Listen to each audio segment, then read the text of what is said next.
And yeah, thank you to our sponsors. So that's going to be Bentley and Rosenfeld. Um, Rosenfeld gives us those books that we were like raffle off, but they're awesome. Like I've read like so many of them. There's a question you have, there's a Rosenfeld book for it. They rock. They're here based in Philadelphia as well. And Bentley has been very kind to us and like giving you know, funds to help like run some of these events and like the space to do that as well as if you guys went to the like career center panel that we had in like I think it was April this year. All right. Okay, Jamie, passing it on to you. Thank you so much, Casey. Yeah, definitely apply to the board. We're gonna miss everyone that's leaving, but I know me and Hannah are both really, really excited for the new year too. And we're very excited about this panel. I want to introduce everyone by name first, and then I would love them to go in this order and give you guys a little bit of an introduction about themselves. So we have Vivian, who is a conversational designer, Sarah, does UX strategy, Victor, who does a ton of things, but also mainly service design, and Erika Flowers, who does AI strategy and also among many other things. So, Vivian, I'd love it if you could introduce yourself. Hi, everyone. Thank you so much to PhillyCHI for having me and Hannah for also inviting me to this specifically. I really appreciate it. I'm Vivian. I am a lead conversation designer at Rocket Mortgage. I also do a little bit of product management too. I'm originally from Michigan and I currently live in Western Massachusetts. Um, Not sure what else to say, but that's just a quick rundown of me. That's great. Sarah? Hey. So yeah, I am a UX strategist who's leapfrogged in a number of different careers, starting as a studio manager, a registrar, switched to the career into design, started as a designer, and am now a strategist. So I've been in the field for about 5 years, working, starting in nonprofits and then moving into larger organizations. Did a little bit of time at an agency, and now I'm at Vanguard. Um, there's a lot I could say about me, but I will not chatter up the airways, and instead I'll pass it over to Victor and yeah, say thank you. Hi, my name is Victor. I'm based in Washington, D.C. and I have probably worked for the past 11, 12, 13 years in the public sector. And I've had a slow progression across my entire career of doing learning design, which involved visual design, content design into UX, into service design. And now I'm doing a lot of systemic design, which I can talk about as well. Happy to be here, and I'll pass it to Erica. Well, hello, everybody. I'm last. I'm Erika Flowers, and I'm beaming in from northern Maine. And so I'm very lonely. It gets dark at like 3 p.m. And so I'm so happy to be here today, hanging out and having a talk. I am pretty much like a super icy service designer and kind of facilitator, and the best way to describe like the work I actually do is I go to big enterprises and end up being like a founder in residence of some sort of internal thing that needs to be run like a zero to nothing or 0 to 1 startup. And so my professional focus is all in like org design and service design and like big scalable workshop facilitation and kind of um, emerging technologies. And my claim to fame, sadly, for the rest of my life will be before working where I work now. I work at Insulet out of Acton, Massachusetts, making diabetes pumps, which is really awesome and a really cool place to apply service design. Before that, I worked for 2 years as a civil servant at NASA, which abruptly ended due to the Doge purges in January. And so I was lucky enough to find a job here at Insulet right away without having to go for a lapse. But I've learned that people will ask me like, were you impacted? Why did you leave? So I just say it right up front. I did not leave because I wanted to. And now I get to tell that story for the rest of my life that I got doged out by the richest man in the world. But now I'm ready to be like back in private sector where I love that we can move fast and break things and have awesome conversations like this.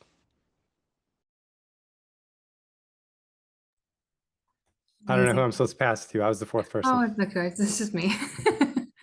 Thank you guys so much. That was such a wonderful intro. I love hearing the different ways that people have kind of navigated in these fields and all the different skills that can come out. And so I think now we'll be probably moving on to the panelist questions.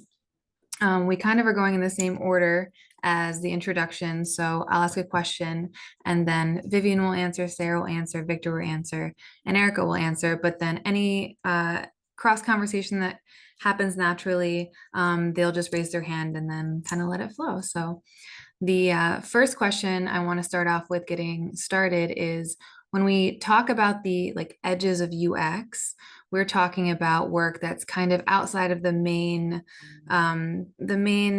things that people think of is what is UX, and it pushes boundaries or blends disciplines. How do you see your role expanding or like kind of redefining what UX can be? I honestly did not expect to go first, but I'll try to kick it off. I think for us in the UX community, I don't think this is as much of like a pressing issue, but I think UX broadly to people who sort of are on the periphery of it or aren't familiar with it might be very easily conflated with like graphic design or visual design specifically. I think sometimes there's a lot of assumptions that by modifying a user experience or helping to design a user experience, you're doing it primarily through like an interface, like a graphical interface of some sort, like an app or like a website particularly. I think those two things stand out a lot. I'd say for conversation design, it kind of takes place in a different medium because conversation design works a lot with products that just use natural language as the main interface. I think there are going to be like supporting elements. So if you're working on a chatbot, you might have different buttons that you can use. If you're calling into a system, you can reference something on your phone or something on the side. But it kind of takes a step away from having like visual guidance and more so relies on just like one of the basic means of communication that we have with each other, so natural language. I think I think that's sort of what helps expand it a little bit more, moving it outside just like the particulars of like minute interactions and just more into like more embodied interactions, I think, between a user and the interface. Um, yeah, I would love to hear everyone else's thoughts. Well, in the order of operations, I go next. And Vivian, I'm typing you something in the chat. As a lover of languages, I recommend you look up the book by textile archaeologist Elizabeth Wayland Barber, How the Human Mind Shapes Myth, because it kind of talks about how prehistoric societies who had before language utilized storytelling and myth as a way to compress data and information across generations. But that is a different topic. So let me answer this question. And cool. Um, when I sat and I first thought about this question, the humorous part of me did think like, well, I mean, our titles are always changing anyway. So like, how do you expand or define something when it's constantly changing?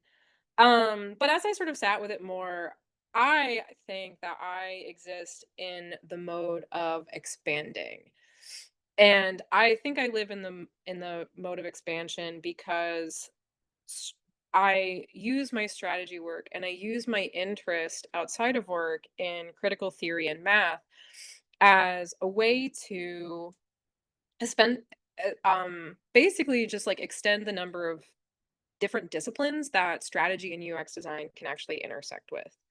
And a lot of times, what I do in my work is I utilize the same sort of high level abstract frameworks and thinkings that I'll pull or learn about in some of the theory books I'll read or in the non Euclidean books that I'll read and bring it in and use that as an opportunity to gain more alignment or more structure in our product space. So I can kind of give an example of that if that's like a little bit high level, but I do also want to be like mindful of time. But yeah, I hope that answer is helpful. Um, I think I'm trying to think how best to talk about it, but if you can think of like the visual design of iconography, typography, fonts, images, symbols, and then going a little bit further to like the industrial design of objects, which could contain multiple fonts, images, symbols, and then going even beyond that to the design of products, which could have multiple objects or components as well as fonts or images and symbols. In the digital product space, sometimes you can design a digital product that is beautiful, simple, clear, intuitive, and it has no social impact, the social impact that you wanted it to have. So in the social impact space, sometimes it's been really helpful or useful to think about the user experience also including user outcomes, if that makes sense. That sometimes you can treat someone really well and have a great experience and it's been really great, and yet they didn't achieve the goals and things that they were working towards. So in the social impact space, there can be a disconnect between that. And so sometimes we even go further out to the level of services, which might have multiple products and multiple touch points and interactions, maybe some digital, some non-digital, some analog, some offline, some online. And sometimes the best place to improve the user experience isn't necessarily at the point of the digital product you were working on, or maybe it's an offline interaction with the person, or maybe it was a different digital product. And so sometimes when we zoom out to the service level, the best thing might not even be about designing the digital product, might be not to design it because that's not going to do anything, or to sunset a particular digital interface or interaction, or to create a new one, etc. And then again, there are some times where the dynamic we're trying to address, or the issue, the social issue in the social impact space that we're trying to address, cannot be addressed just by my organization and our service. That issues like affordable housing or maternal nutrition or healthcare access have to be addressed by multiple actors and groups and organizations and governments working together. So we have to systemically convene and systemically work on this and systemically evaluate how our systemic designs are working to shift the system to system health. So we can apply some of those UX methodologies in terms of research and how we think about design, and also pull in from things like systems thinking and other frameworks to expand what we do in order to improve our services or to bring the health of a system about, not just with what my organization adds, but what these other organizations add that are creating this dynamic, which could be positive or negative.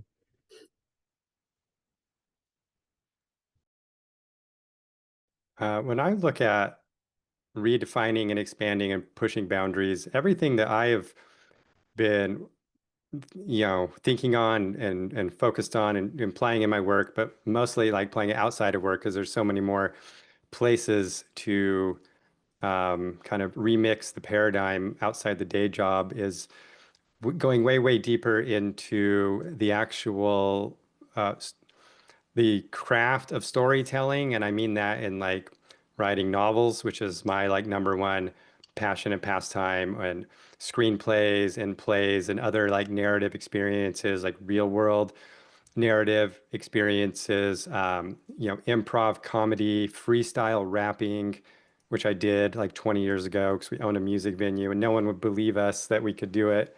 And so like coming up with things agentically, because that is what I see the biggest lever if we're talking about like redefining what do designers do, especially designers who aren't so much about the there are like what like craft designers who like to design the interface and the thing and the screen. It's kind of like digital industrial design, and that's a discipline we always need. I don't like doing that, so I've spent the last 15 years trying to do it less and less, to where now my focus is all on using the exact same principles of like narrative arcs and story structure and kind of like the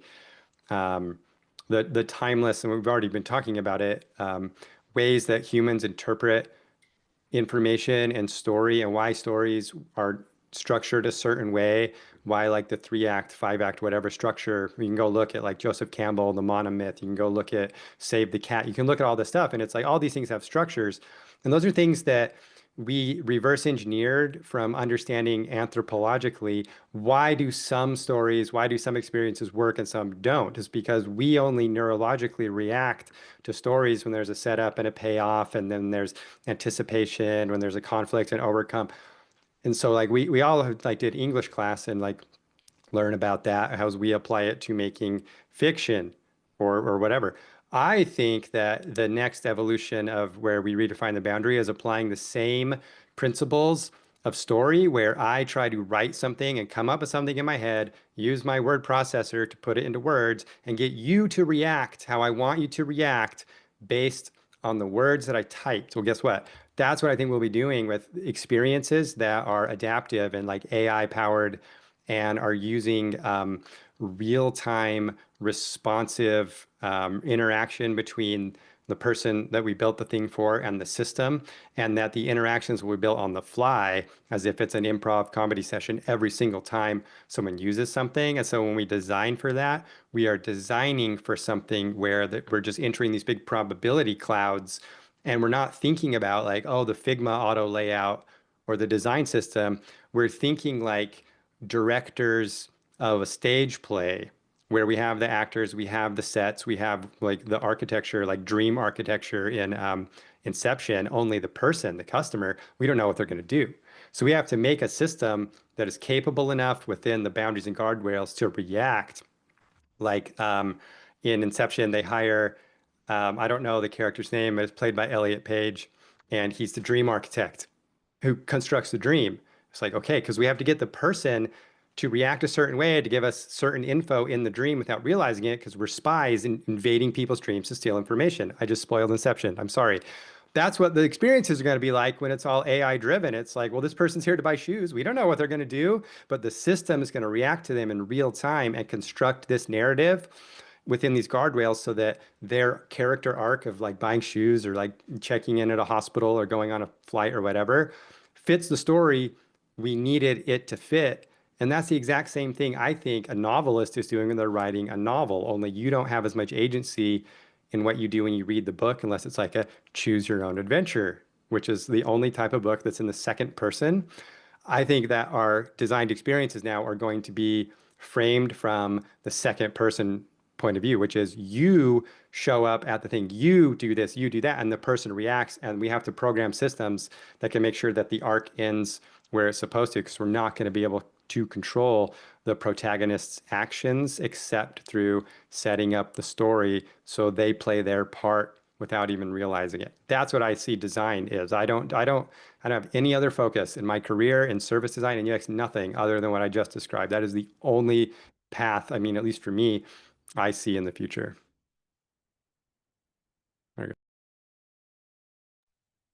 Incredible. Thank you so much. I'm so happy to be hearing storytelling coming up in all of these answers in so many different ways, because it's really such an important part of many different disciplines, but the whole UX umbrella and kind of every aspect of life. So I'm happy to see that coming up. And thank you all so much for such incredibly detailed and helpful answers. Well, let's move on to the second one. Also, I want to name Sarah was supposed to go first, then Vivian. I'm so sorry. I'm so visual that when it came up in this order, I was like, oh yeah, this is the order we're going on. So Sarah, if you want to go first, or Vivian, you want to go second this time, I'm totally fine with that. I apologize. Personally, I don't care if you have a preference. I'm happy to keep the order, but I also understand if you're like, no, I don't want to go first. I truly don't mind, but I guess I think you can feel free to keep going. I really don't mind either, but I would love to hear from you. I know. What do we do? Power Right, dynamic. original order, original Okay, order. how about I jump in first and just Hey, throw I it love on? Yeah, that. let's just do it. Let's mix it up. No, I don't. This is an interesting question because I feel like I've already answered it. So Mm. maybe I'm going to say something a little different. So yeah, I've talked about that transition of moving from these different type of designs and like doing a design and feeling like, ah, gosh, that didn't really have the social impact. So I need to make sure that this design is informed by this higher level and the higher level, et cetera, et cetera. But one of the things that I've loved over the years is learning, at least for me, my my understanding, or even I come from a particular people group called the Ibibio people of Southeast Nigeria. It's an African indigenous group. Like my understanding of design is just bigger, I think, than sometimes the ways we talk about it anyway, in my day job or things like that. So I've learned so much about how design, a lot of people who are not professional designers design. A lot of people who are not professional researchers do research, etc. And I think it was really interesting, learning and like relearning how my mother was a designer. She designs and has designed for many years clothes, and she made a lot of clothes for me. Or my father was a designer, type of like artist designer, and that's been really cool. Like re-understanding all the ways that they engaged with us as kids and did stuff in their communities that as designers, because they never used those terms and never thought in that, but they were doing it. So I think they've affected me a lot. And I will pass it. I'm going to force pass it to Sarah. I'm gonna hop in really quick. First off, hi, buddy.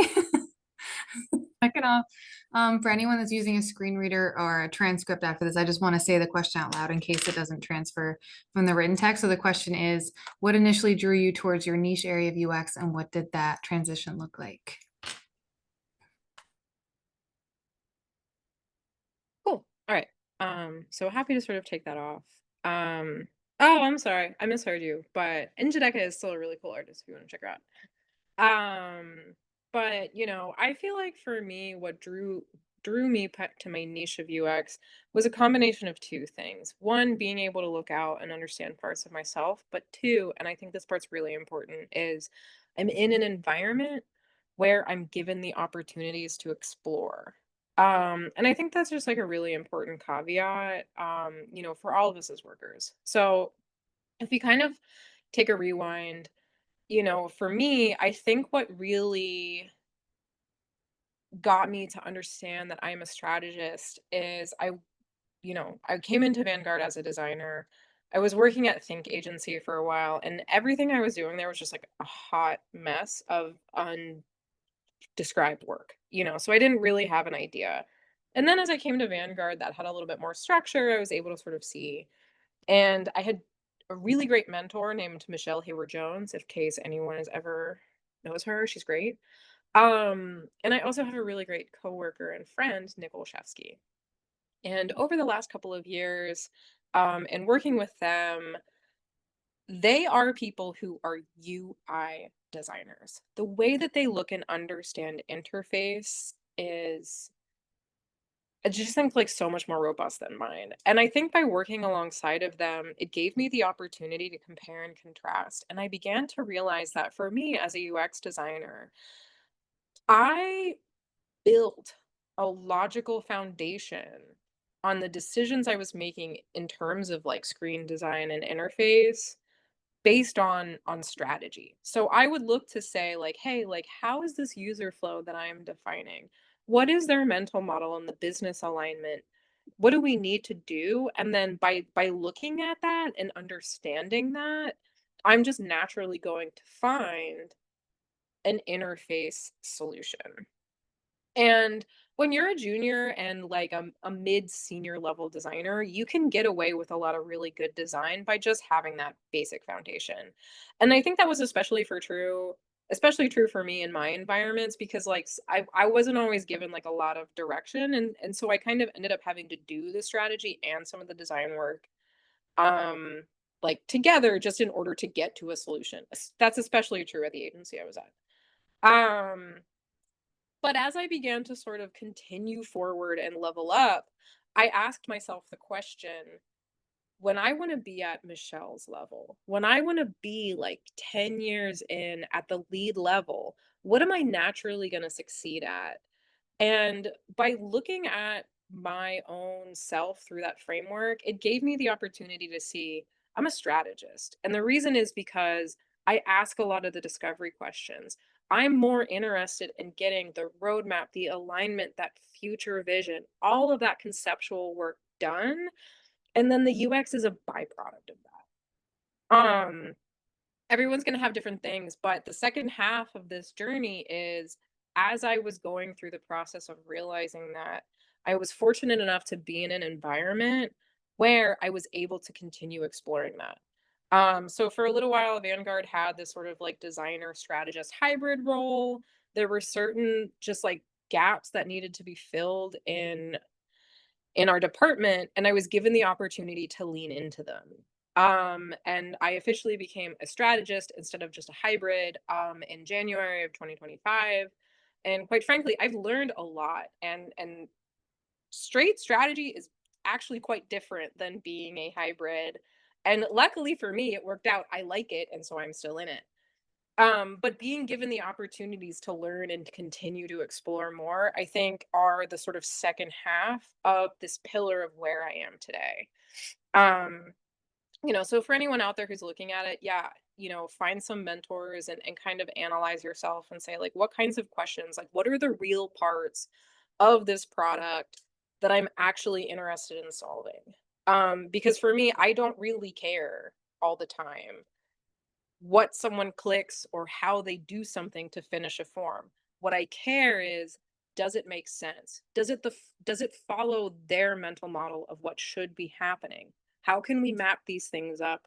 Or how can we deal with these really weird abstract constraints and bring them down into something that's workable for the other people on my team? So that's kind of how I see it. That's kind of how I got into it, was just sort of like in some ways like fumbling along, but also sort of always like asking myself and just being honestly lucky enough to be in a space where there was room for me to maneuver. Um, so with that, I'm gonna popcorn it because I think maybe this round we're popcorning.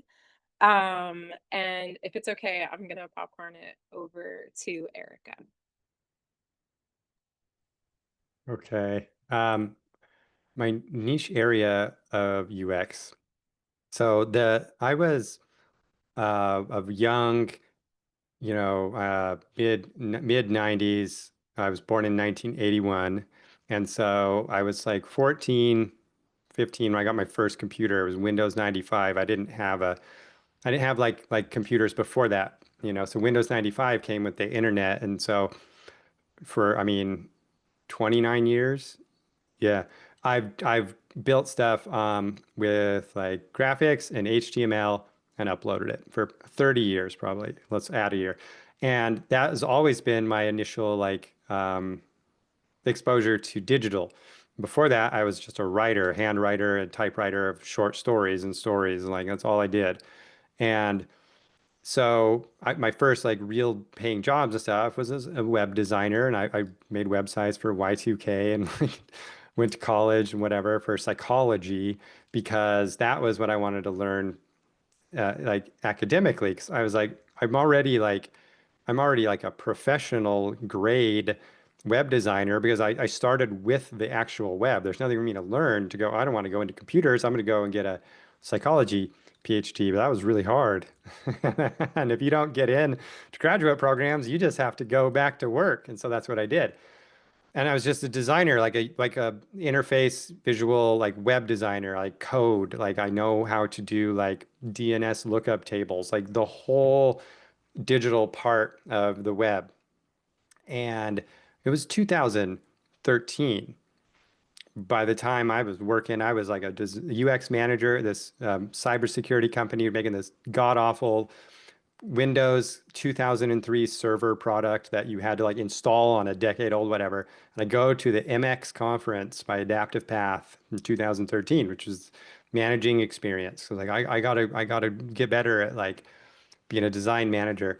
And I took a workshop from Patrick Quattlebaum and Chris Risden from Adaptive Path at the time about service blueprinting. And I saw this notebook, like the one they give you, and it says, "What is service blueprint?" I wrote that down and like I like raced home like I'm Nicolas Cage trying to steal the Declaration of Independence because I was like, what is this? How have I never heard of this? And I learned all about it. And I'm like, okay, I'm never designing anything again. I'm a service designer and I'm just going to choreograph experiences. And this was, 13 years ago. And I start to pitch it. Cybersecurity place, they have no way to apply any of this. I'm like, no, we can. Like you have professional services and you have like the IT people, you have the buyers and you have us and you have like all this international. I start orchestrating it.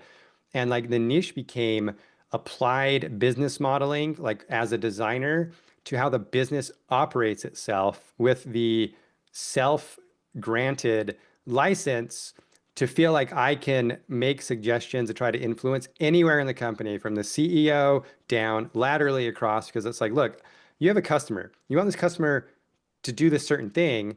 And as a designer, if that means we're going to make something for the screen, we can. If that means we're going to like alter a policy, okay, if that means we're going to change the budget, if that means we're going to do whatever, like it doesn't really matter. I'm not restricted by anything other than getting the customer to the objective or whatever our business is doing. But that means I could be doing design thinking to any part of the business and the business model and the operation model. Because to me, if the thing that's preventing the customer from like reaching the objective that helps deliver benefit, it could literally be like, well, we need to lobby Congress and change that law. I mean, it could be anything. I worked it into it with TurboTax, but they lobbied it in the wrong direction.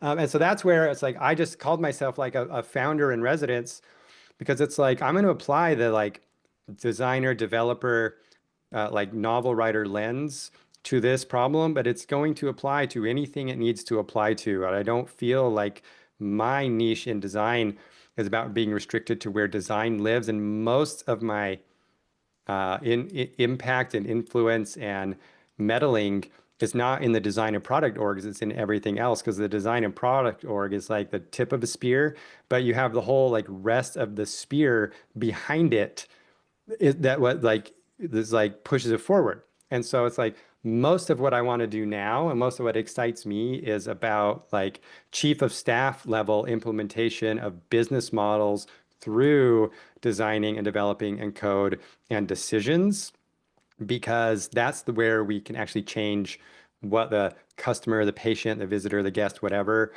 does. And usually that requires orchestrating the entire business behind it. And that's where like the service blueprint is the artifact with the front stage and the backstage and the behind the scenes and all those component parts can like visualize how an organization delivers the end result. And it contains so much more than the typical support and access and resources that a designer, like a product designer or a UX designer has, within the organization. 'Cause a UX designer sitting in Figma isn't like, hey, get general counsel on the phone. I want to change this policy legal and whatever. It's like, what are you talking about? Well, I'm like, well, that you wanted the customer goal, right? Okay, well, we can't fix that in Figma. We have to fix it by doing all these other things that typically isn't in design's purview. And that's why everyone at places where I work hate me and I have a really hard time getting along with anybody. That's my answer. Do I you? love can't fix it in Figma. Sorry, go ahead, Sarah. Oh, no, when you were like, I don't get along with anyone, I was like, actually, do you mind if I tell you about my theory of sandpaper people? And you might be a sandpaper person, and I love them, and they're so key. So my one coworker Dylan is a sandpaper person, and the way that I describe sandpaper people is they are someone who is inside of your organization who asks kind of like the difficult questions or produces the necessary minor amounts of friction that ultimately polish the entire department or organization. Um, and so like let me tell you about that and like please just like know that being a sandpaper person is a great thing because like people might not always like you, but you hold them to a standard and you keep that expectation up for you and for everyone else and ultimately the entire org and the people who are confident enough to actually take what you say and learn and listen from it become better people. Like Dylan's always getting in fights with people. But at the same time, like sometimes Vanguard can be a little soft, and he's in there and he reminds people why you continue to upskill in your industry. And so anyways, I don't want to sidetrack, but yeah, sandpaper people, they're great. They're a little bit challenging, but I encourage everyone to meet them because you're always going to be rewarded. Um, so anyways, thanks. Sorry. I really like that idea too, or that analogy sort of being able to polish with sandpaper people. Um, I don't know how I'm going to follow up such thoughtful answers because, to be completely honest, I got into conversation design because it was the first job I could find after graduating with my degree. And I was like, I need to take a role. This is going to be it. I thought I was going to be a product designer. I thought I was going to, I went to grad school for UX and I was like, ooh, I love graphic design. I want to make an app. And then I graduated in 2020. And so the jobs were sort of all over the place. And the first one I was offered was one in conversation design. And I actually, my background is actually in poetry. And then I sort of moved into UX stuff from there. But I did kind of get excited about it because I was really interested in just like nuance in conversation. And after seeing some like previews of what conversation design was, because back in that time it was still primarily NLU, NLP, was fascinating to me because just trying to attempt to take on all these principles of natural human communication and turn it into something highly technological, highly logical, very structured, and very strict was such a challenge, but just fascinating because when we think of conversations, like there are so many implicit assumptions that are already underlying everything you say to someone. Cooperative principles. Often, if you're face to face, you have like cues and there are different inflections and tones. And when you're first trying to have that go into a bot, for better or worse, it's almost impossible to do. There's so many small edge cases you have to think of, so many like tiny things you take for granted for when you're talking with someone face to face or texting or anything, so much context that isn't taken in.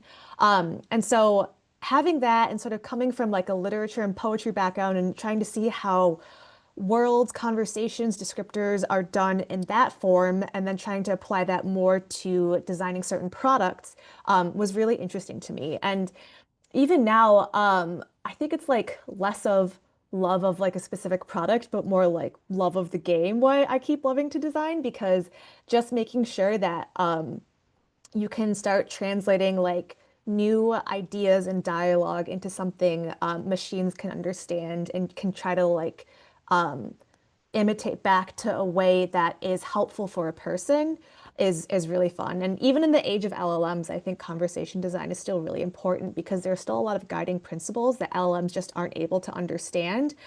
Different things like business logic, et cetera. And LLMs are great for being able to give the appeal of like more fluency in a conversation versus something like a typical IVR. So playing with that and having that challenge is still interesting.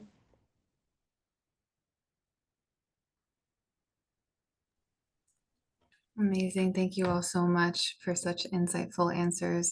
I've never heard the term sandpaper person before, and I'm not gonna lie, I love it because it's both this image of someone that seems like they're being abrasive, but really they're just like polishing something and making it better. So that's funny. The I, mental image I'm getting though is hilarious. I'm pretty sure I made it up, but you can popularize it. Tam, tam, tam. Okay, we're gonna move on to the next question. What are some of the key UX principles, like general UX principles, that a lot of our attendees may be very privy to, may have studied for a long time? What are some of the key ones that guide your current work?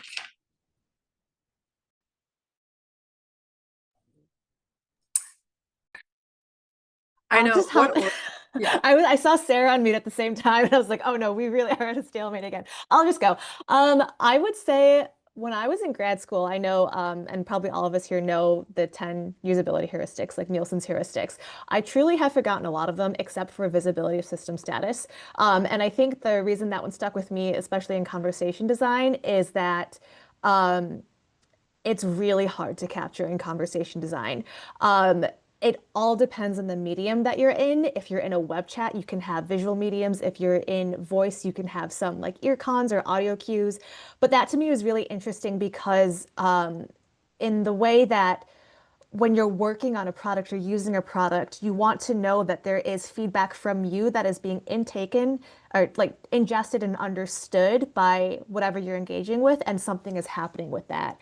And so, yeah, with conversation design, like if you're doing it in person, you have all these visual cues, all these contextual cues that you're taking in. But when you're trying to distill that into a single medium, that's when it gets really tricky because it's either like too obvious or just like not useful enough. And with the speed at which people use digital products specifically and how quickly they expect a response or expect to see a reaction can be tricky.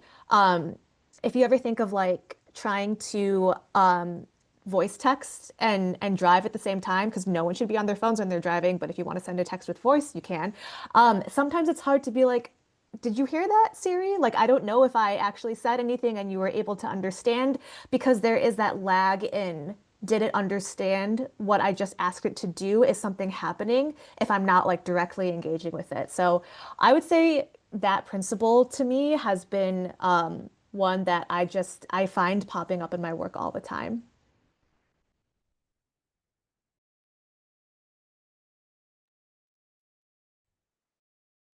Okay.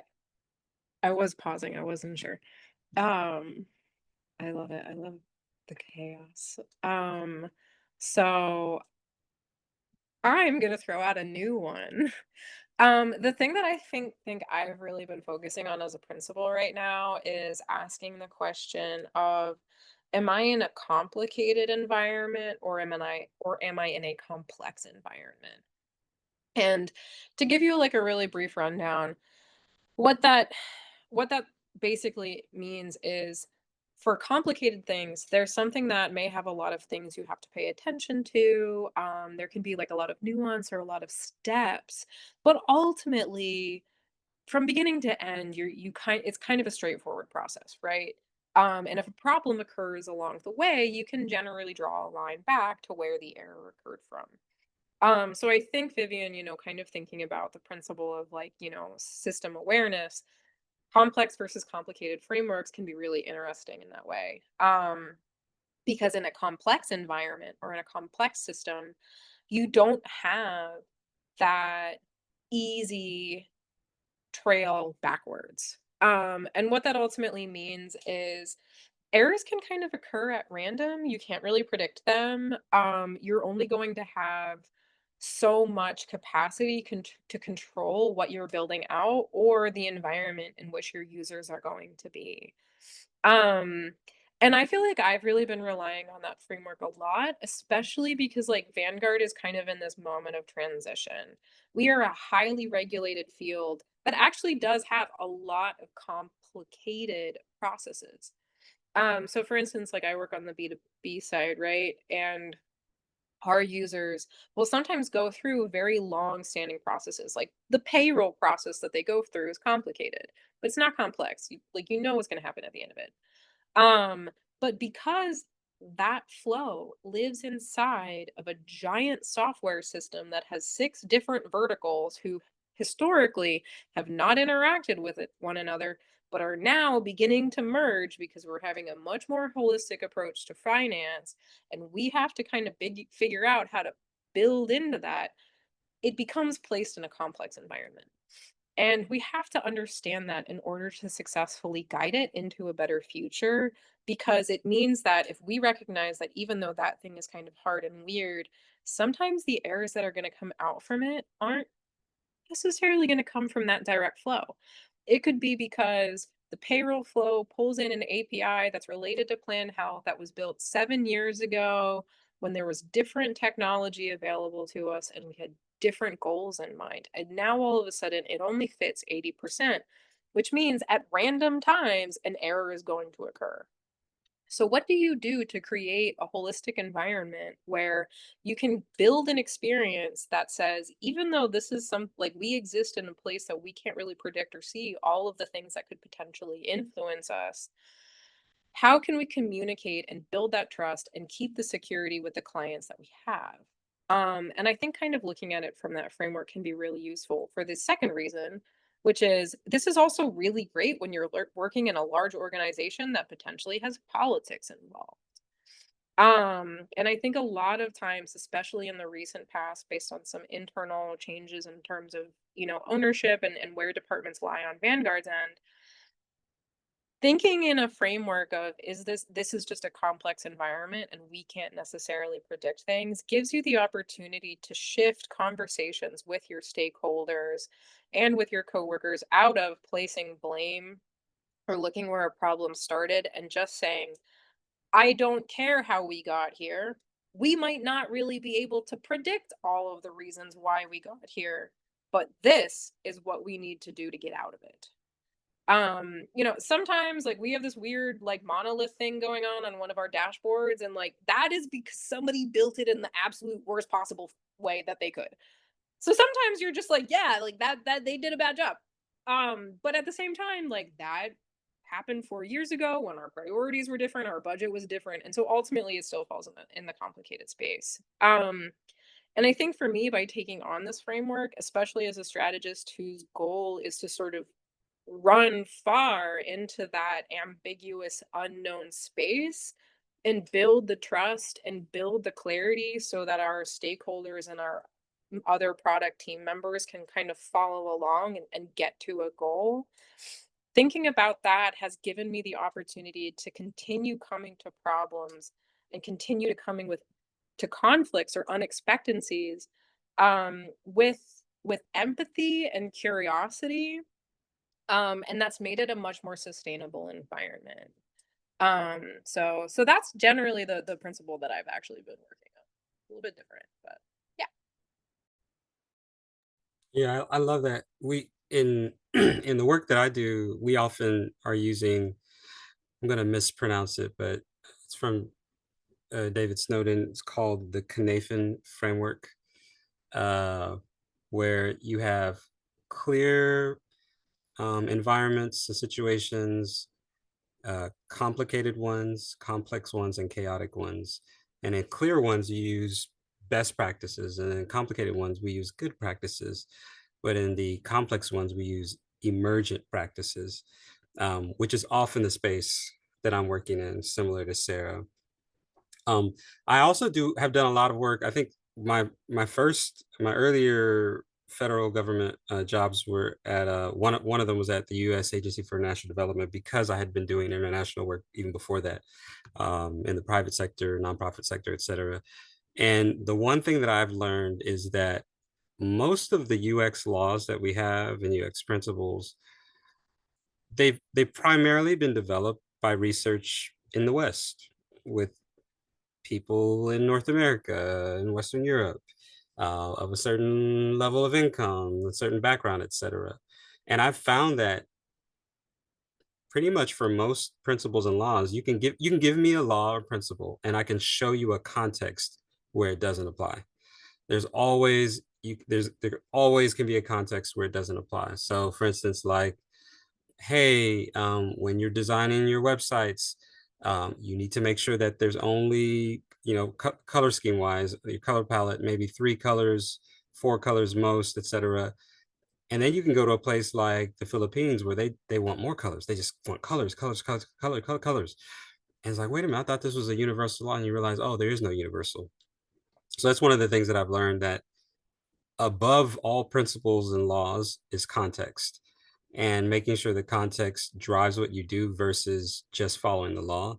It's a little bit, I apologize if anyone here is in the medical realm, but sometimes the way that we treat medical education at medical schools is we tell these emerging doctors, hey, 85% of the time when someone has these symptoms, it's this. So when someone comes to your office with this, just say it's that. Instead of saying, well, wait a minute, what if that person is in the 15% where it's not the case? So context is key. for me in the work, and I pull that from having done UX work around the world or in different places.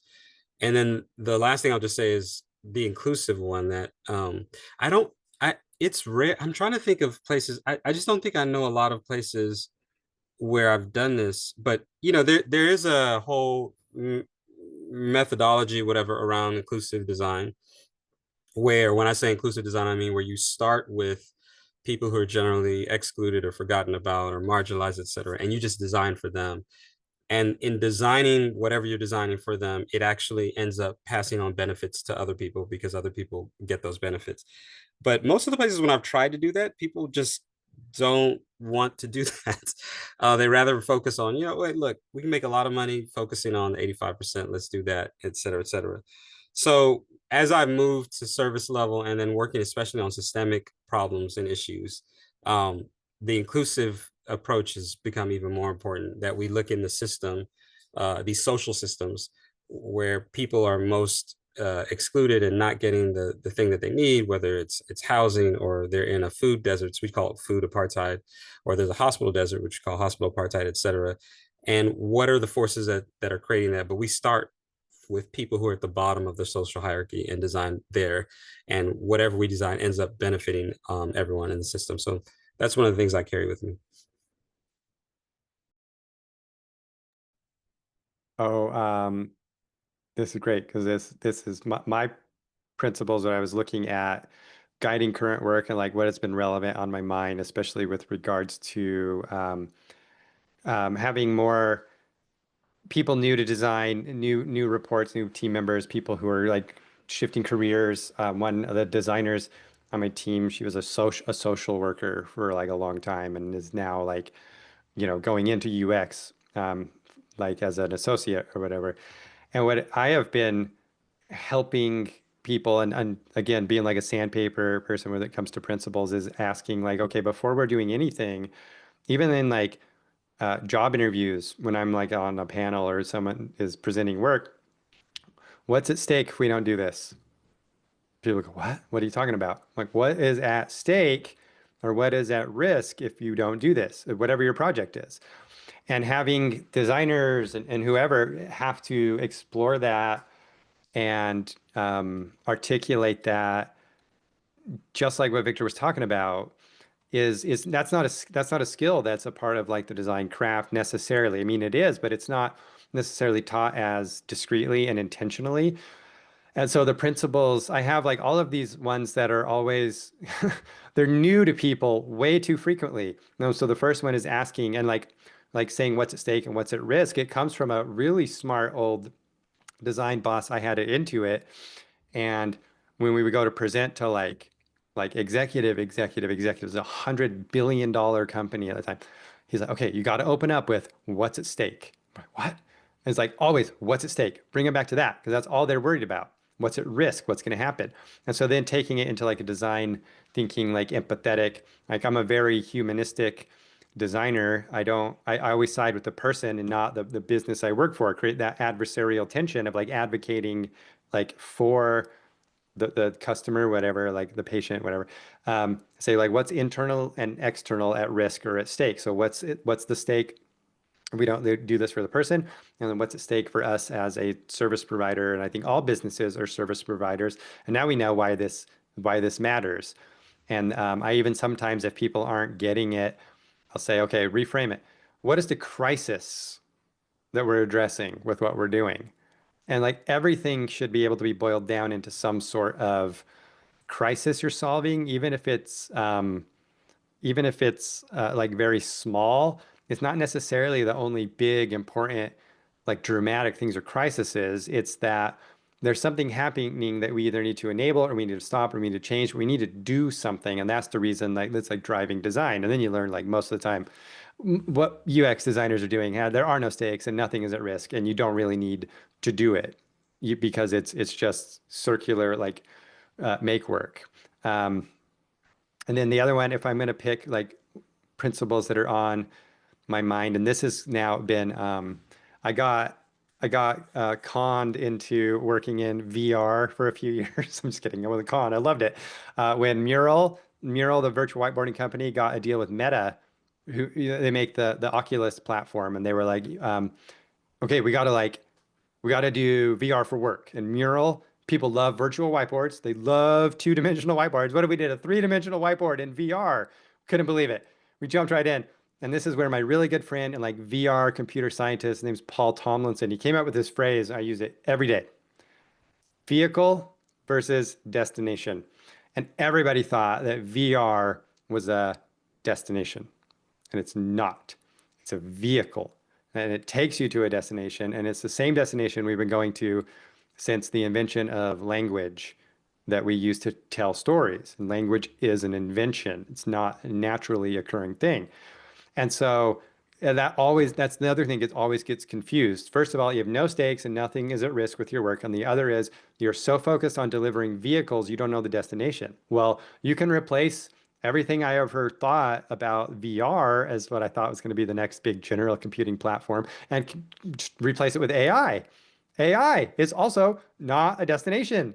That's not what anyone wants to do or where we're trying to go. It is a vehicle that now we can do something in different ways. And so while VR let us do spatial computing and it let us recreate the anthropological lens of like being physically present with people and their interactions and dynamics during like the COVID shutdowns.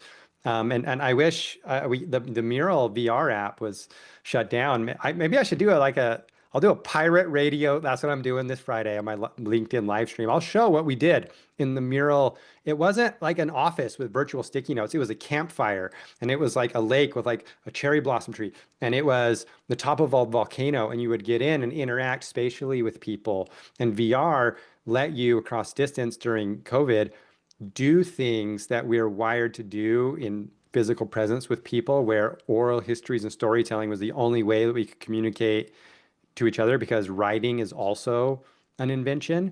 And so doing that in VR, that became the vehicle for the destination of how do we collaborate just as well or even better in VR across distance while we're all in these like pandemic shutdowns. AI is the same thing. All the stuff AI, GPTs, LLMs, NLPs, machine learning, whatever. If you don't have a destination, the vehicle is already fading, because playing with it every week, we do something new and we make an action figure blister pack, and then we copy ourselves in Studio Ghibli, and then we like, what do you think I look like? And there's these little AI things that people are playing with it just like they were with VR, and then everyone gets tired of it because it's not actually accomplishing anything. You're not actually doing something. And that's why like somebody even asked a question I'll maybe answer during the Q&A about like what AI tools. It's like, it doesn't really matter. You need a purpose of what you're trying to accomplish, where AI is now an accelerant, but like, what do you use to do things? It's like, I don't know until you actually want to do something. Then I get frustrated with like applying AI and the principles, because people are applying AI to selling AI or using AI or B2B sales or whatever else. And like, oh, how you can set up an agent, and an agent can take your inbound leads and convert them to outbound leads. It's like, who cares? Who cares about any of that? Nobody. And so then I will go and say, here's how I'm building a custom GPT to help me like maintain narrative consistency in novel writing. And here's how it accelerates the things I need to do to be a good novelist and have an editor, because I don't have any money to pay an editor. But now this can help me do that. And I actually have a destination, which is handwrite books quicker on my own. And then here's how AI is doing it, where we get caught in this tautological loop of like AI only talking about itself self-referentially. And so pulling like back out, I'm always asking designers and newer designers who were born in this environment of the 2020s in their career, of be really sure you understand the difference between vehicle and destination, because the odds are the person you're talking to is going to be fixated on vehicle design and not destination enablement. So those are my principles, because again, I don't like make things anymore like on the screen. So everything I'm doing is about using a language and metaphor to get organizations to do things. I really like that framework of understanding like vehicle or destination. And I feel like, it made me think a lot about what some of like the hardest charges currently in like my current role as a strategist are. And like for me, like part of my role as a strategist is like to not get my company to design a garbage AI chatbot that's not going to do anything, you know, because it's like, you know, we as subject matter experts, like, we like AI can do a lot of things. But Erica, I think to your point, like, so often, especially like the further into the business part of it you get, it becomes this like, well, I like, you know, thing, product, boom, bada bing. And I remember at one point having a conversation with my friend Max about how, like, because like the Western tech industry hasn't really had like this massive like invention explosion like they did when Apple Macs first came out. They're sort of just like hungry and desperate for that next thing. And so it's this constant like punching in of AI, like, you can use AI for this, you can use AI for that. But no one wants to ask that question of why, you know? And I think there's like a lot of different reasons in there. And I think sometimes the logic doesn't make sense because the equation, the solution you're looking for is not the solution that the business is looking for. And you kind of have to recognize that at that point you become on two different ethical islands, you know, in terms of like the goal. Um, but because we all live in capitalism, we kind of have to keep continuing on it. And it becomes really that moment of advocacy. I have some other thoughts on that, but I also know that there is a question coming up that is about AI in the workplace, and I don't want to get ahead of ourselves, so I'll just leave it there. But you know, I think that's a really interesting construct to move it around, and it's like not necessarily one that I would have come to without like the help of you talking about it, Erica. So I really enjoy that because I'm totally going to employ it in my own work. Yeah, I was gonna say actually, very topical because the very next question I wanted to ask is really just going to flow right into this. So with AI redefining the boundaries between design, strategy, technology, you know, how we speak to people, how can UX practitioners or professionals adapt to it, stay relevant, but also remain ethical and preserve the human element of what we all do? Um, I'll just stick to the order on the slide. Um, I would say that I think similar to what Erica was saying about vehicle versus destination, I think one of the ways I try to approach AI, especially because it's so prevalent in my area of work in conversation design, because a lot of times we're talking about generative AI and LLMs in particular, is that it is very much a tool and it's not like magic. I personally have a peeve when people compare it to magic because I don't think that is the correct metaphor, the correct analogy. Um, I think for me, there's a part, and this might get just sort of um, maybe existential, but I just think there's a part of design that is so human that AI just is not able to touch. I think it can start making things a little bit faster in some ways. I know people like to say that AI is really going to automate like mundane tasks or whatever. And sometimes that's true. Maybe it'll like solve some math problems faster for you when you have code running in the background. But I do think that yeah, especially with like just the realm that I'm focused in, conversation design, it can really never approximate perfectly that element of humanness that you want to have in something. So for instance, like when I'm on Amazon and I want to make a return, I'm happy to talk to the chatbot. I think I can get a better deal out of the chatbot than if I was talking to a human. And it's because I feel like there is an element of humanness that is not there that I can sort of exploit for returns. But I also think that yeah, there's just like something like very corely human that kind of rests at the center of design strategy that is sort of, in my mind, and maybe naively, to be honest, but shielding itself from something like AI being able to come in and like fully take over. Like I think there is a way you can always distinguish something AI versus something made by a human, but that's sort of my like first question or first responder take on it. Um, love to hear from others.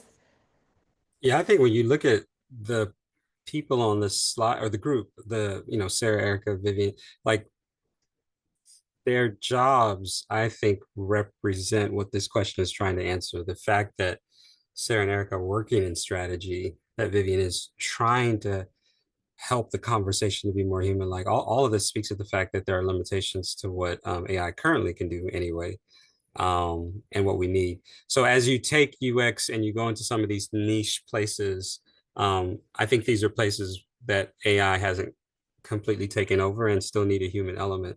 And so I think by going into some of these niche spaces, you are in some ways bringing the humanity into it and helping yourself to stay relevant as more and more ground is ceded to AI. Especially in my space with some of the ethical nuances of what we're doing. It really takes a human to truly help build. You can use AI to build an ethical framework for AI, but it's really helpful to have humans come in with lived and living experience to help shape the ethical framework that we use as we use AI.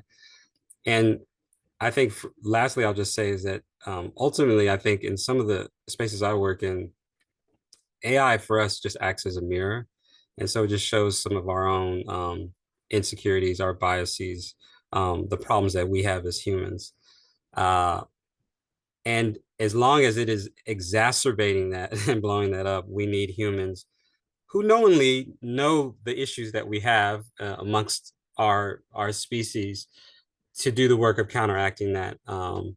And so that seems to always be a place that as long as we haven't worked that out of ourselves and the AI mirrors and propagates and exacerbates that, we need humans in there to help address that.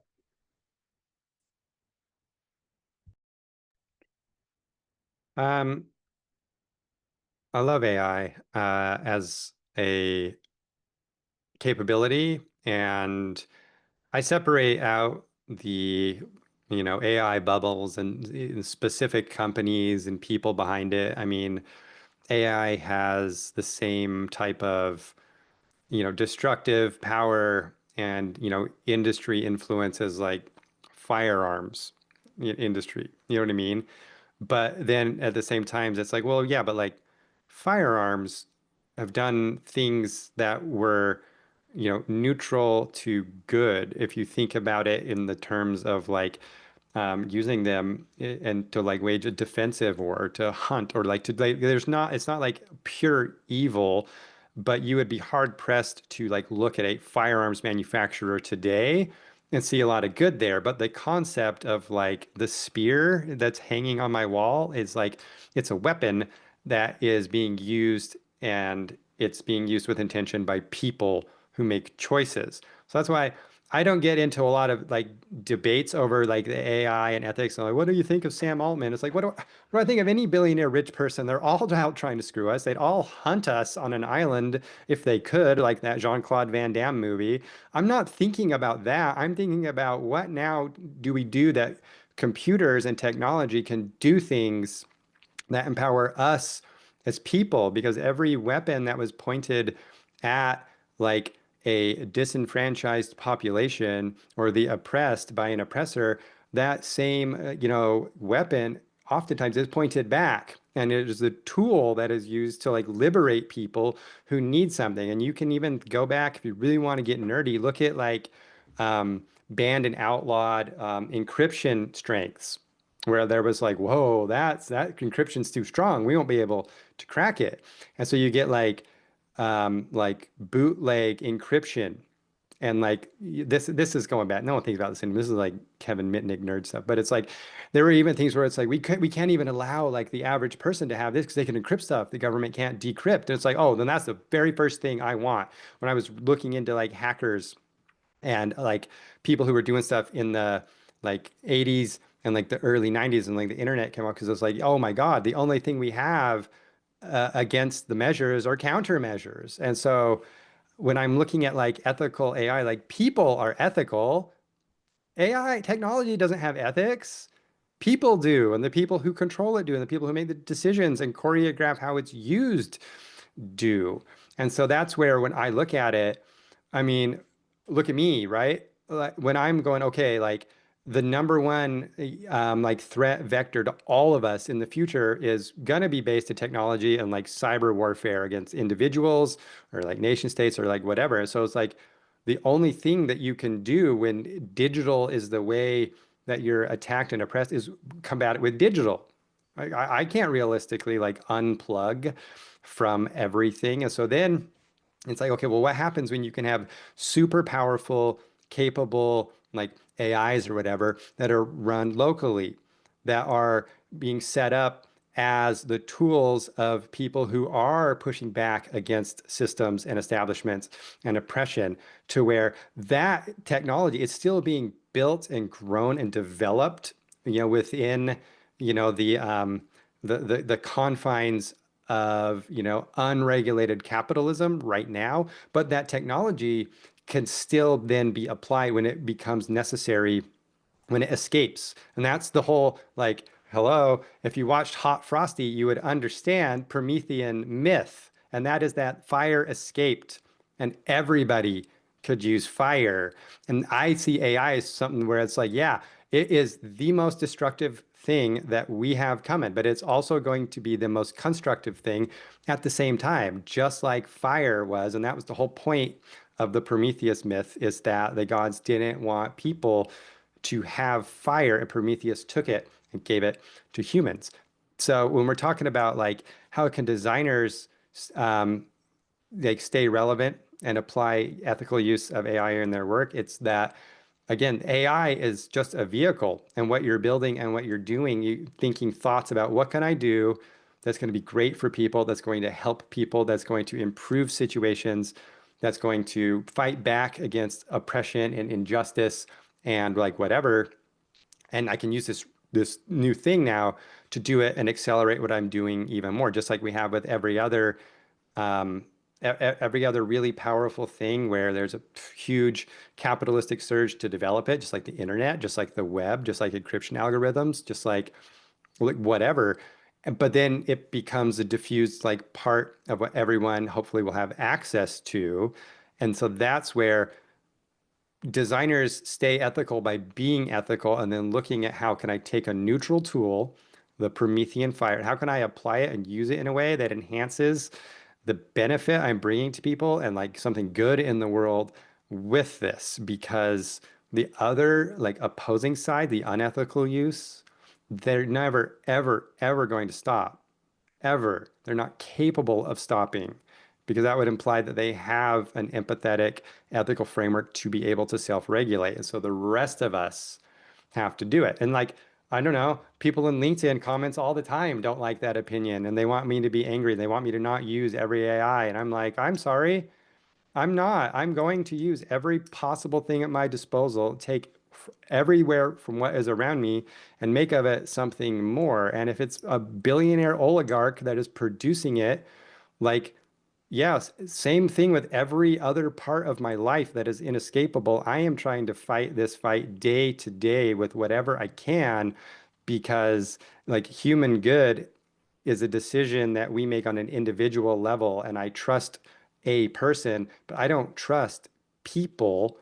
And so that is why I can only interact with what I can personally control. And I promise I have absolutely no control and no influence over the broligarchy who controls these AI companies and controls the government and controls the United. I could do nothing on a big picture scale, but I can do things on a small scale. And if I use tools by companies that we like to complain about, I don't care. I have so many more bigger, dangerous things to worry about than who is mad at me for using Gen AI because I made an image that may or may not have used copyright material, when literal lives are at stake and we could be using this as leverage to push back against what is every day seeming to be an unstoppable force that is blanketing, I live in the United States, this nation at the moment. So that's my take on it. So you tapped into something like bigger than what you might have been asking, but this is really important.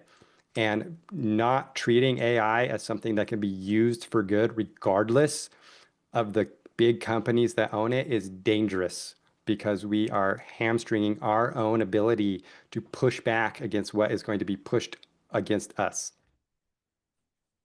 Very cool. And Sarah, I want to hear your answer too. I just want to plug that we have about 10 minutes. We have one more question left. So I want to hear your answer and then we're going to move on to the very last one. I also want to say, Erika, if it's okay if I plug your NNG podcast episode. Yeah, I mean, Um, it's on YouTube, so people can just look it up. yeah, yeah, YouTube or streaming services. For this kind of exact subject, Eric has a really fantastic podcast episode with NNG about this. Everyone should go look it up if they want to hear a little bit more. And sorry, Sarah, go right ahead. No, you're fine. Yeah, it's a cool topic. I'm excited to check out the talk. You know, after all this. But maybe I can like bring like a baby framework that I've been utilizing as a stepping stone up into, Erica's greater concepts. Because I think like a lot of that is true. And when you were talking about it, it was kind of making me think about I was reading an article a really long time ago, and I'm kind of trying to find the place that I found it. That at one point I remember the writer talking about like, the reason why corporations became really interested in the internet and specifically in controlling the internet, like things and meta and social media is because at one point the internet and we as just like basic users, we were winning the fight against them. Like people like corporations wanted to buy into it because at first they didn't think it was anything worthwhile. And then we all of a sudden started making gains and we started winning something. And that was just like, whoa, pump the brakes, you know? Um, and my life outside of this talk as someone who spends a lot of time looking at like power dynamics and labor struggles, like I have a lot of feelings about that. But I'll narrow it back in. And I think a lot of times, like what I think about in relation to AI is looking at it through the lens of, is this something that is informative AI or automative AI?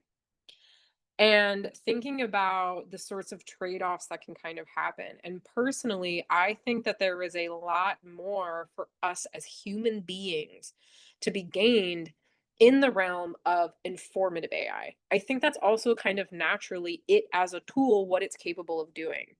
There are some elements of automation that I think could end up actually getting swung back up into that more informative AI.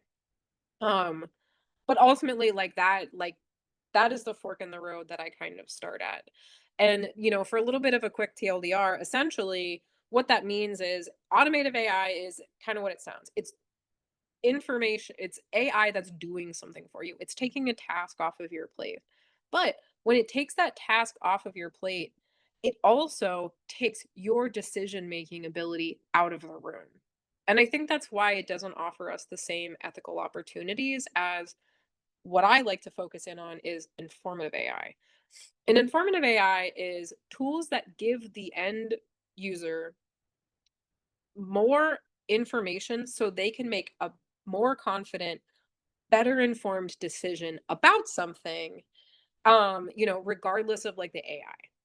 And, I think for me, especially someone who's working at a financial institution who kind of bridges the gap between product and just wanting to kind of I don't know, I mean, if you believe in Vanguard's mission statement, help the regular person save. I as a laborer have mixed feelings about the reality of that, but I don't want to lose my job, so I'll stick to it. But ultimately, me and my role as a strategist in that realm is to come in and say, hey, when we think about what's at stake or when we look at the real trade-offs of any kind of decision we're making, especially if AI is involved, are we taking the decision-making power away from the end user? And if we are, we really maybe probably shouldn't go down that road. Because when we do that, we remove their ability to have autonomy. And I think that's something that's really like important. Like I honestly kind of like to think about it in a much like more like, zoomed down metaphor of when Macs became publicly available to the consumer, a lot of people who weren't super familiar with computers really loved that. Like that was a big market for Apple because it kind of made computers accessible and the interfaces like something that people could adopt. But there was a certain sect of Mac users who got to a certain point where they wanted to customize more, where they wanted to have more agency in the tools that they were using. And those people ultimately probably moved over into PC world because one of the things that made PCs a little bit more difficult is because they always sort of started more open-ended. And I was someone who, now working in the tech industry, kind of lived in the middle of that. And I definitely remember there being serious moments in early Apple use where I was super frustrated because I couldn't get past a certain design choice or a certain flow path or a certain barrier that Mac had put up. And they put that up to make the interface easy and accessible to new users, but it all of a sudden became a barrier and it actually restricted me out of spaces. And I think AI has the opportunity to unfortunately do something similar, which is to say, oh, we've put in place all of these barriers and you can't get past them. And it's why I always punch down onto the AI chatbot, because I think if we look at chatbots and what they are, from the business side, they want to believe the soft, lovely, happy path of, oh, well, this is helping users find solutions to low grade problems that take the weight off of both people and it increases the ability for them to get the answer faster. If it's something basic, like I don't remember how to get a new password for this website, right? But what it ultimately does in complex environments is it creates a barrier between the user and the person that they need to connect with. And it then becomes a way of keeping people out. And I think AI has the opportunity to do the same. If we focus down in on it automating tasks for us, generating and pumping us out solutions, we also lose, or the trade-off is we don't grow those critical thinking skills. We don't know if we're trusting an object that has the same goals, morals, and ethics in our place because people designed that. And the broligarchy is like a word on our checkbox. you know OpenAI, Sam Altman, Meta, all these people, they are the ones, unfortunately, because we live in a hierarchical society right now, are the ones who have more opportunity to direct how these tools are defined. And if you don't challenge them, and if you put too much trust in them and you don't ask these questions from a conceptual framework, from a philosophical space, you may put yourself in the position where you accidentally get led down a road with someone who has disingenuous goals. And so that's just the small framework I use, which is asking, is this something that's going to informate or automate? And if it's going to be automate, I really want to make sure that it's something that is low grade or basic enough that it's not going to affect the overall agency of the person who is supposed to be utilizing it or of the community that this affects. So anyways, that's my soapbox about it. But yeah. Are you? I don't know if there's more enough time, Jamie. I think you said we needed to close up, but I was going to add something else. No, of course, I'd love to hear your response. No, I was thinking about what you were saying, Sarah. All true, and I wanted to add that there's a type of design. So this year, because of the Trump-Musk purging of the civil service, I lost my job, but I was working for the CDC, Centers for Disease Control. And my job, I was a principal service designer in charge of leading the design of all of our AI, machine learning, data interoperability products and services. So there's a type of UX design, UX research, there's a type of UX design of AI products that is just focused on the design of the look and the feel of the product and how it works on the outside, if that makes sense. But then there's a different kind of design, which is what I was doing and spearheading and trying to get more of our designers to learn how to do, which is the type of design that's embedded in the actual construction of the AI models, right? So you are working and sitting alongside data scientists and the data engineers, and at every step of the data science pipeline, especially machine learning pipeline process, you are helping to ensure that there isn't, you're helping to reduce and minimize bias. Because one of the things that I've learned is that there are hundreds of decisions that get made along that pipeline before you ever get an AI that you're using. But there are UX jobs that are working alongside with the data scientists to make those hopefully decisions better, less harmful, minimize that bias. And so I think I have often done the thing that you're talking about, Sarah, where we're focused on, no, we can't have the AI make the decision. But then one of the things I realize is that even when we don't have the AI make the decision and we're making a final decision, all of these hundreds of decisions that we've made that shape how this AI functions and works ends up affecting the analysis, let's say, that the AI gives us, shaping what it shows us, what it doesn't show us.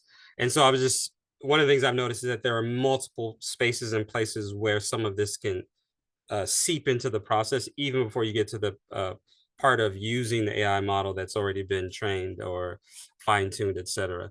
So this is one of the things that we have worked on in trying to bring UXers in, because the experience of a user of a product with AI is affected by some of the data science and some of the data engineering and some of the training and the fine tuning and which model is chosen and all of the data representation availability, blah, blah, blah. I can go on and on.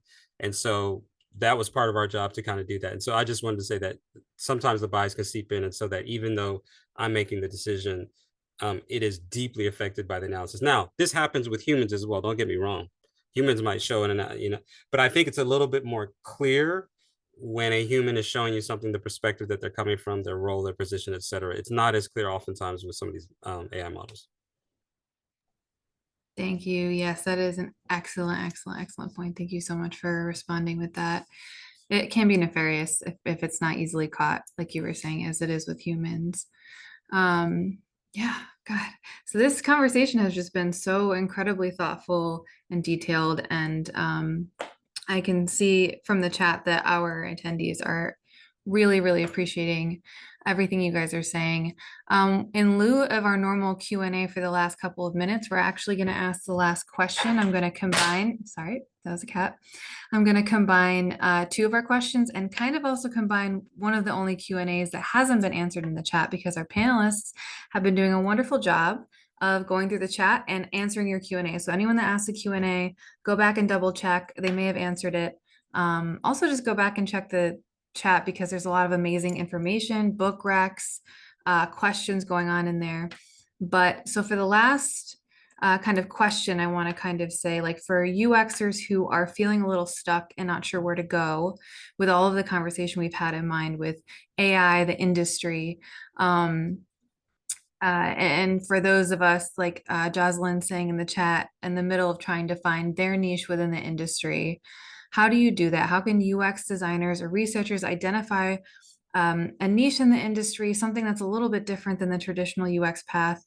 And how can they decide whether a niche area might be a good fit for them? Something like service design or AI or strategy. What would you say as advice to them? I don't mind kicking this one off, actually. It'll help me loop it back up into a question that JB had asked me, so that's nice. Mentorship. Find yourself some mentorship.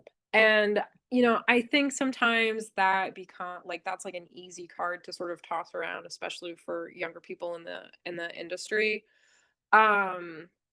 But I think my past, like over the last 9 months, as someone who just moved into the strategy role, the reason I'm able to be here and to have such a robust conversation is because the number of predominantly women who have helped guide me to this point. So, Emma Passarelli, Michelle Hayward Jones, Kate Yeager, Shane Hines, the one dude. These are people, Amy Ava Race, my very first mentor when I was working at the gallery out of undergrad. These are people who helped me find that path. And it isn't necessarily even because they guided me along, but I think because they gave me something to look towards and to craft my own version of. I had an interesting one-on-one mentorship session with Emma, one of my mentors. And it was it was kind of hard, because she was asking me questions like, you need to get more into the business. And I was getting really frustrated because I was like, I don't know how to do that the way that you have. And I look to her and I want to grow to be the type of leader and the type of strategist that she is. I'm not Emma. We have different natural proclivities. She has a natural proclivity to sit there and have conversations with people who don't want to listen to her in a way that I just don't. But I have the natural proclivity to sort of see things that are happening that don't have like a tangible like asset to them. So I'm able to pull these things out of that kind of like ephemeral periphery. Um, and by working alongside her or by having her as a mentor, I'm able to see how I can refine myself into my version of excellence that I view in her. And I think when you kind of look at mentorship from that angle, um, it can be a lot more useful and it can be a lot more honest and genuine. And I think, to kind of think about a little bit of just like, how do you find focus when there's so many things going on? Never stop enjoying what you like. So I got here because at the end of the day, the only thing I want to do is solve interesting problems. And if I don't have enough for my brain to chew on, I will go and find it. And that's probably bad because it usually just means stress spiraling about climate change. And for me, especially strategy in a tech industry like this, there is always some weird, complicated, super niche data heavy thing that my brain can just chomp on and break down.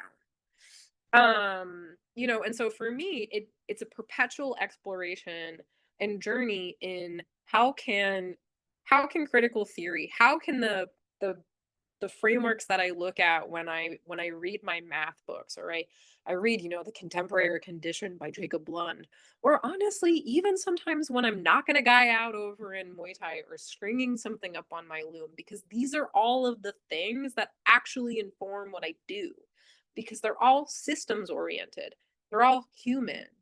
And that's what kind of like brings me back to it. So I would say kind of look at that. Some of the best ways you can start that out is stuff like, make a journal. I have like a work journal at work, and I just sort of take notes about sometimes like what I'm seeing or I'm frustrated on, and I regularly review that as a way to help me say like what are some patterns I'm identifying, right? You can make a list of like pros and cons about what you like out.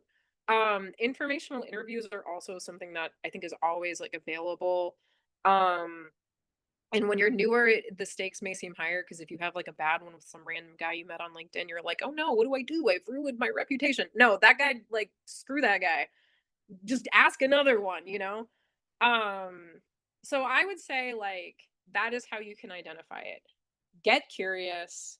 Um, Meet some friends so you have like a good foundation, and go find yourself some mentorship.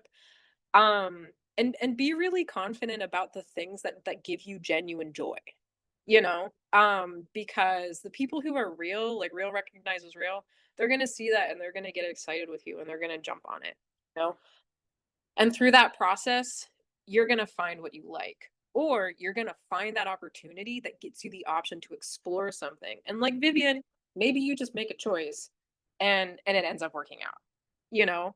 Um, and so I think that's really positive. And I know we're very close on time, but I'm gonna just plug one more little thing in there, which is this is why it matters to bring people from different socioeconomic places, different geographies, and different backgrounds into the world of design. This is why it matters, is because when you really want to get into how we can keep things ethical, it's because poor people are designers. It's because brown people are designers. It's because English as second language people are designers. They are what make our industry good, robust, and empathetic. And any opportunity you can have to fight back against the broligarchy, take it, you know. So anyways, that's my spiel. Thank you.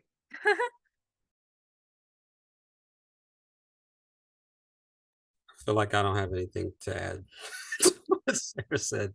Um, yeah, sometimes you'll know ahead of time because you know what you're looking for and you know enough about the thing. But sometimes the only way you're going to know is if you experience it. So look for mentorships, events. There are communities of practice and meetup groups where you get to work on a project, volunteer pro bono projects, grab a book. We can work through some stuff. Even look for sponsors. Sponsors are like mentors with power, so they can actually put you in a position or give you an opportunity for something. But yeah, I think one of the best ways is just to experience it.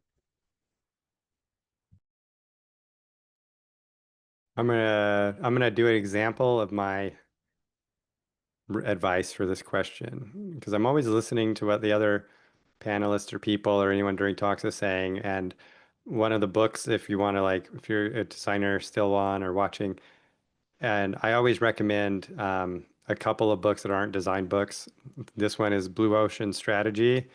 It's like a business development book. It never really crossed the chasm to where designers refer to it that much. Like Jobs to be Done is like similar to it, but Blue Ocean, even if you just read the book once, it was one of the things that when it comes to like finding a niche area that like changed kind of how I look at everything. This was a long time ago. An employee, a fellow coworker named Ben Blank at Intuit introduced the idea, and I'm like, oh yeah, it's codified and read it. And Blue Ocean is just about going to where there isn't other competitors or like people or ideas or whatever, but like you have just enough directional data to show that there might be. I say this about AI too, by the way. Designers were always talking about like skate to where the puck is going, not to where the puck is, except for AI. Be scared of that. So I'm like, no, like look to like the blue ocean or where the puck's going or whatever, and go and do something different. And when I have made like career choices and pivots, they were intentional, strategic, mercenary decisions to get somewhere before everyone else. And so when I was like, I'm done with UX forever, that was 2012. And there was like nobody was being done with UX. We were just getting into UX and getting a seat at the table.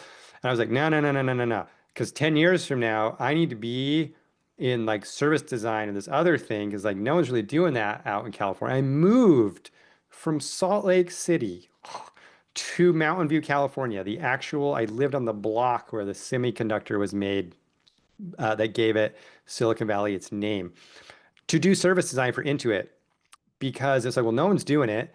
And if I get out there, I might be able to just like figure it out kind of before it gets too trendy and then, move on to something else and like jump ahead and jump ahead. And like we were building agentic style smart mural canvases at Mural 2.5 years ago with like GPT 2.5. Like it couldn't even assemble a sentence because it was like, I'm pretty sure that like nobody wants to synthesize these stickies. Like, what if it could do it? What if I could do it for them? And like it was impossible. Now it's already like shipped and it's a thing.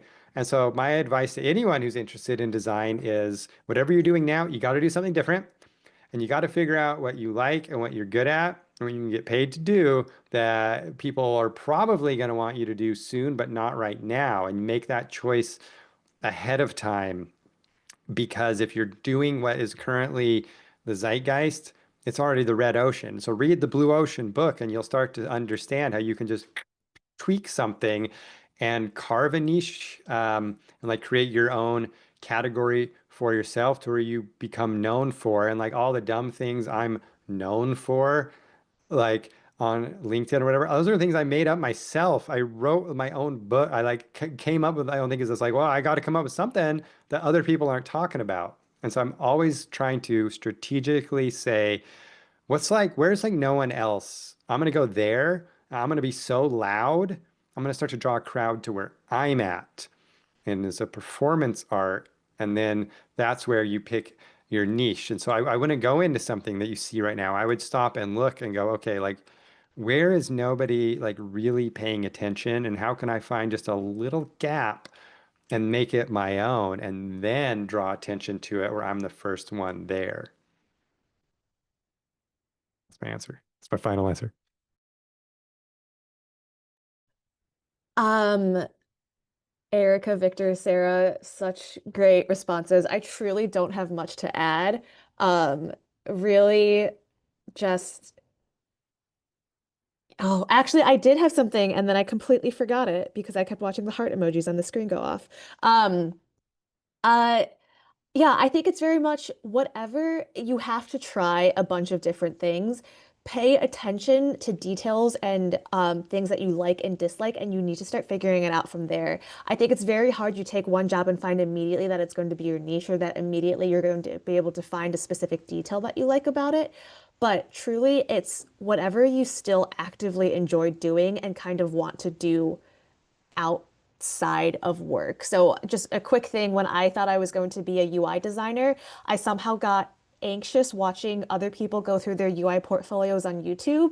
I don't know why, but then I sort of started realizing if I'm not actively trying to learn more about this outside of my actual work or my school, then maybe like that field isn't specifically for me. But with conversation design, because I am so interested in languages, literature, all that stuff, I was actively searching for activities, conferences, and stuff in that field. And that's when I sort of realized that the level of detail there was way more engaging, interesting to me, less scary to me, than something I had originally thought I was going to pursue. Amazing. And I want to piggyback on some of you and just say really quick. Can I add one Oh, no. thing? I have to. No, go ahead. It's super short. Okay, so niche design.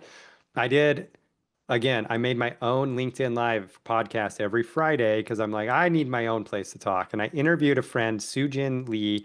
You might know her because she's like a rising star in conversation design and AI design. And Sujin was a high school English teacher and a playwright and performer who moved into conversation design because she found a niche where and Vivian, you inspired me to remember this and mention it. I can put her info in the chat. But Sujin doesn't work in tech or design, took all the stuff from being a school teacher and all the stuff from like performing like one woman plays and like songwriting. She's a singer-songwriter and like it's like working for like has worked for like every FANG company, worked for like Netflix and Google and Amazon as a conversation designer because, and this is where again, blue ocean, none of the skills of the future are UX skills.